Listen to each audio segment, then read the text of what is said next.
മുല്ലപ്പെരിയാർ അണക്കെട്ടിലെ വെള്ളം സംഭരിക്കുന്ന തമിഴ്നാട് വൈഗൈ അണക്കെട്ടിൽ നിന്ന് കൂടുതൽ വെള്ളം പുറത്തേക്ക് ഒഴുക്കി തുടങ്ങി. വൈഗൈ അണക്കെട്ടിൽ നിന്ന് സെക്കൻഡിൽ ശരാശരി 3000 ഘനയടി വെള്ളമാണ് നിലവിൽ പുറത്തേക്ക് ഒഴുകുന്നത്. വൈഗൈ നദിക്കരയിൽ മുന്നറിയിപ്പും നൽകി. കേരളത്തിൽ കാലവർഷം ശക്തമായി മുല്ലപ്പെരിയാറിൽ നിന്ന് കൂടുതൽ വെള്ളം കൊണ്ടുപോകേണ്ടി വന്നാൽ വൈഗൈ അണക്കെട്ടിലാണ് ജലം സംഭരിക്കുക.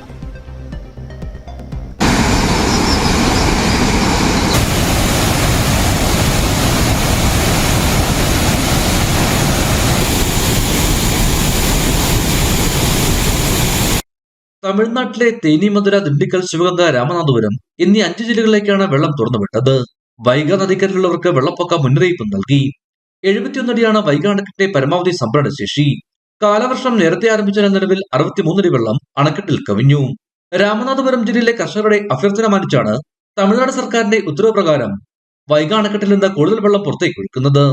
അണക്കെട്ടിലെ 7 ചെറിയ ഗേറ്റുകൾ വഴി നദിയിലെ വെള്ളം 5 ജില്ലകളിലേക്ക് ഒഴുകിയെത്തും.